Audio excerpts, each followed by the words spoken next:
대한민국에서 장애인에게 야 이 병신아 이렇게 말하면 어떻게 돼요? 감옥 갈 수도 있는 거잖아요. 근데 북한에서는 그거 그냥 평상시에 말할 수 있어요. 아무나 장애인한테 이 병신아 이렇게 말할 수 있고, 병신 오늘 아침에 봐서 기분 나쁘네 이런 것도 막 하거든요. 그거 아시죠? 장애인이 있으면 평양의 위상이 떨어진다고 그 평양 안에 있는 장애인들을 모두 지방으로 추방시켰어요. 그런 곳에서 20살까지 살았잖아요. 그리고 한국에 딱 왔단 말이죠. 그 수어 방송 있잖아요. 그걸 한국에 와서 처음 봤어요. 안녕하세요 여러분. 저도 이제는 40대가 되었어요. 그래서 40대가 되고 보니까 저의 60대, 70대는 어떨까 이런 생각을 하는 날이 있어요. 시작부터 좀 브로드한 것 같은데 오늘 이야기는 노인들에 대한 이야기입니다. 북한에도 노인이 있고 보호받아야 될 장애인들이 있거든요. 근데 북한에서 노인과 장애인은 한국의 노인과 장애인하고 완전히 다른 의미였거든요. 또 탈북민으로서 내가 한국에 와서 노인과 장애인에 대한 한국의 시스템에 대해서 감동했던 이야기, 그리고 이런 부분들이 정말 인간이 살아가는 세상이라는 그런 생각을 하게 된 계기들을 모두 전달하면서 오늘 이야기 들려드리도록 하겠습니다. 자, 여러분 저는 80년도에 북한에서 태어났어요. 저희 할아버지 두 분 다 남한 출신이라고 이미 말씀드렸고 할머니들은 다 북한 사람이었어요. 친할아버지는 61세, 2세 그때 돌아가셨어요. 외할아버지는 좀 오래 사셨지만 74세, 5세 이때 돌아가셨는데 외할머니는 좀 오래 사셨고 친할머니는 뇌졸중에 걸리셨어요. 반신불수라고 하죠. 몸의 반을 쓰지 못하셨어요. 그것을 한 40세에 겪으신 거예요. 그리고 나서 할아버지랑 같이 60세까지 같이 사셨으니까 20년을 할아버지가 할머니를 해주신 거죠. 한국에도 지금 그 두 분이 같이 사시게 되면은 한 분이 뭐 치매가 걸리시거나 중병이 걸리셨을 경우에 국가가 뭐 요양보호사라든지 이런 분들을 보내주고 그분들에 한해서는 뭐 기초생계 수급자도 주시고 막 이런 것들이 있잖아요. 북한에는 그런 거 전혀 없었어요. 그래서 할머니가 뇌졸중에 와서 40세에 이렇게 들어 누우신 이후에 돌아가시기 전까지 20년 동안 이렇게 반신을 못 쓰셨거든요. 그래서 샤워도 제대로 못 하시는 분이셨는데 그 모든 수발을 친할아버지가 다 해주셨어요. 그래서 저는 경상도 남자에 대해서 되게 무뚝뚝하지만 츤데레 같은 그런 게 있다고 생각을 하는데 친할아버지가 정말 그러셨거든요. 그러니까 북한에서는 사실 장애인이나 노인에 대해서 학대하거나 이런 거에 대해서 뭐 법적인 처벌이나 이런 거 전혀 없어요.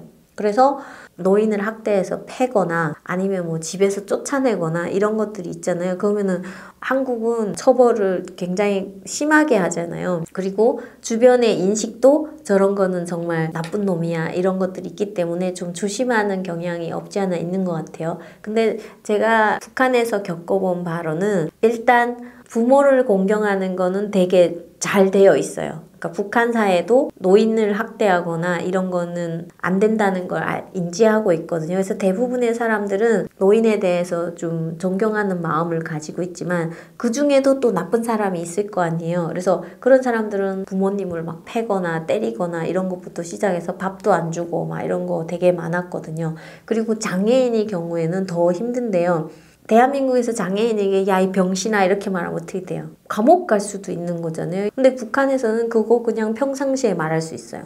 아무나 장애인한테 이 병신아 이렇게 말할 수 있고 병신 오늘 아침에 봐서 기분 나쁘네 이런 것도 막 하거든요. 면전에다 대고. 그런 나라니까 뭐 장애인의 인권이나 노인 학대에 대해서 뭐 정부가 국가가 뭐 나서서 이렇게 해결한다든지 이런 건 전혀 사회적인 그런 거는 없었던 것 같고요. 그런데 고난의 행군 거치면서 노인네들은 거의 다 죽었어요. 왜냐면은 영양실조도 제일 먼저 오시게 되고 그리고 영양실조 오게 되면은 감기 걸려도 죽거든요. 네, 여러분들 잘 모르실 텐데 이게 영양실조가 와서 몸이 허약해지잖아요. 그러면 감기가 와서 열이 38도 넘으면 그냥 쇼크사로 죽습니다. 그러니까 그런 식으로 죽는 노인들이 많았기 때문에 노인 자체가 아예 없었고 그리고 그 노인들에 대해서 공경해야 된다, 뭐 해야 된다 이런 거를 막 사회적으로 하거나 이런 것도 별로 없었던 것 같아요. 그 잘하시는 분들은 또 잘했지만 못하시는 분들은 그 집에서 막 부모님을 패는 그런 불안당도 되게 많았었고 이런 게 북한이었거든요.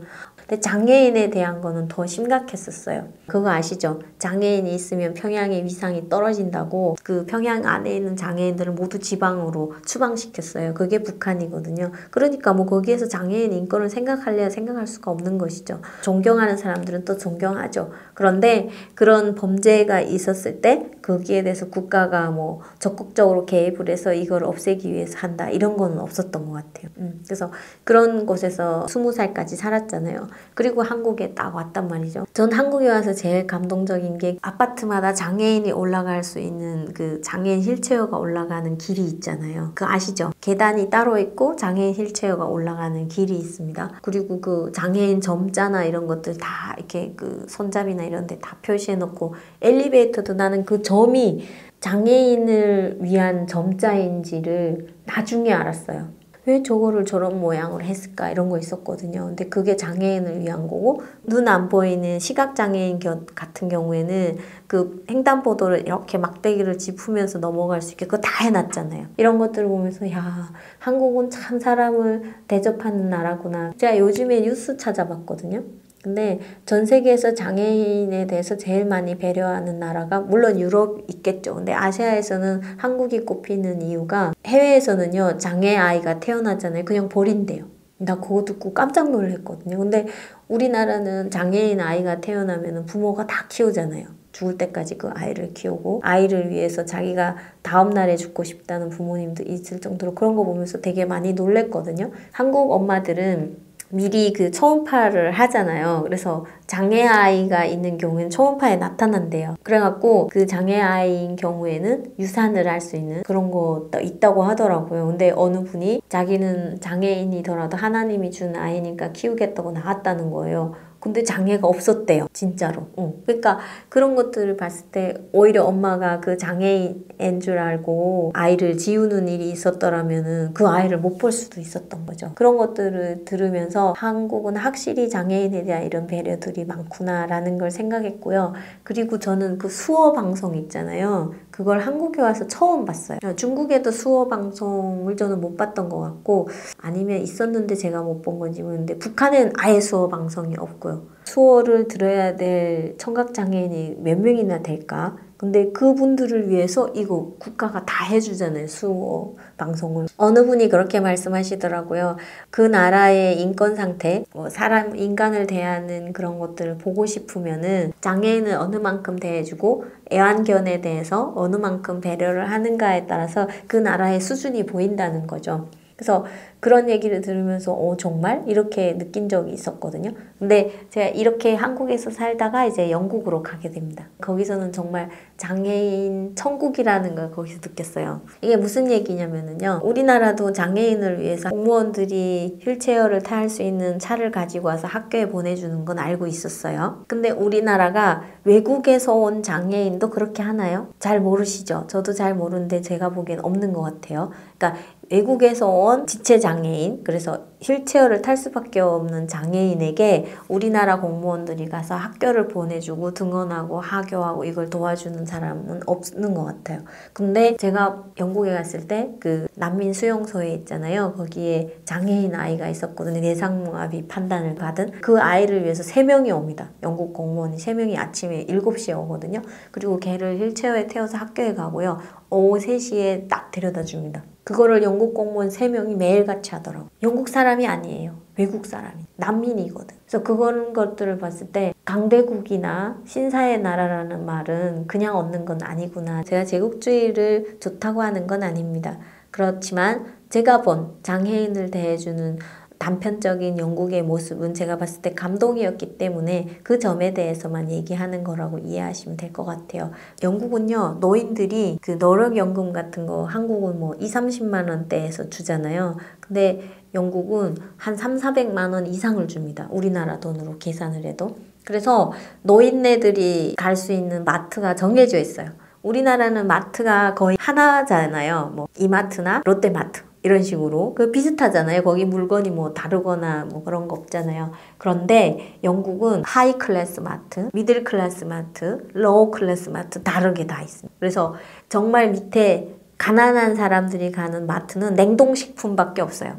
1파운드. 1파운드면 한 1,900원 정도 되는데요. 가난한 사람 거기서 먹으면 되는 거예요. 그리고 미들마트는 중산층이 가능됩니다. 그래서 여기는 세인즈버리 이런 게 테스코 이런 마트가 들어가는데 거기는 가면 그냥 중산층이 사는 거예요. 그런데 하이마트, 하이 클래스의 마트가 따로 있는데 웨이스트로라는 마트랑 그 다음에 하나 기억이 안 나는데요. 그거 굉장히 비쌉니다. 거기는 같은 빵이어도 3배 비싸요. 근데 영국 노인네들은 그 마트를 이용하는 겁니다. 왜? 돈이 있으니까요. 그래갖고 영국은 오히려 젊은 층 친구들보다 노인들이 돈이 더 많습니다. 그 돈을 쓸 데도 없고 먹는 걸로 다 써도 모자라지는 않으니까. 그래서 그런 부분을 봤을 때 노인에 대한 복지가 굉장히 잘 되어 있고 장애인에 대한 게 잘 되어 있다는 거죠. 그래서 영국에 가면은 영국 사람들이 얘기해 주더라고요. 제일 첫째가 장애인 노인이래요.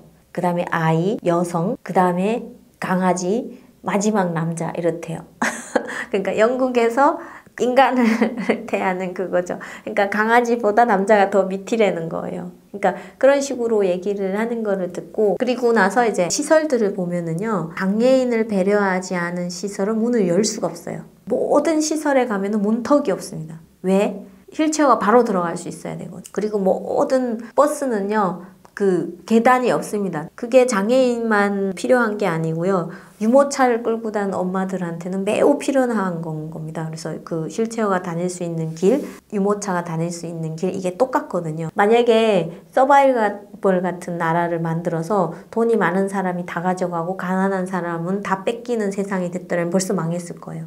근데 자본주의를 유지하기 위해서 이 사람들이 사회주의의 법을 가져온 거죠. 가져와서 가난한 자에게는 무상배급이라는 급식을 주고 지금처럼 우리나라도 그러잖아요. 가난한 자에게는 수급비를 주는 게 무상인 겁니다. 그리고 나서 이제 노인 복지를 위해서 노인 요양보험을 만든다든지 아니면 의료보험 체계를 만든다. 그런 것들을 계속 접목하면서 사회의 변화를 이뤄왔기 때문에 지금의 자본주의, 그러니까 삼인주의라고 하죠. 그런 사회가 지금도 남아있는 거라고 보여졌거든요. 어느 나라나 장단점이 다 있을 것 같아요. 한국의 시스템도 너무 좋지만 제가 북한에 비교할 바가 아니에요. 꼭 비교를 해달라면 하늘과 땅 차이? 이렇게 비교를 해줄 것 같아요. 또 한국보다 더 선진국의 문화를 볼 수 있다면 영국을 봤던 것이죠. 그래서 우리의 문화도 이제 앞으로 장애인에 대해서 모든 시설에 있어가지고 이런 것들을 가질 수 있도록 좋은 시스템을 받아들이고 하면 좋겠다는 생각을 했던 것 같아요. 장애를 가진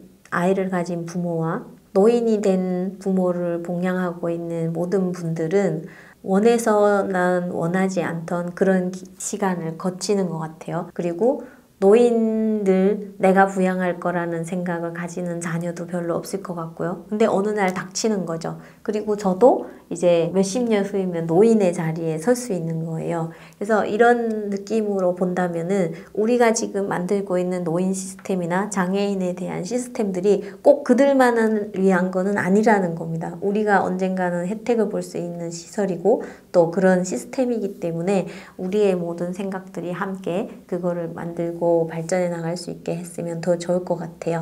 여러분도 노인이 되고 저도 노인이 될 거예요. 그래서 노인이 행복한 세상, 장애인이 행복한 세상을 만들어가는데 우리 함께 많은 노력을 기울이길 진심으로 바라면서 오늘 영상 모두 마치겠습니다. 안녕히 계세요.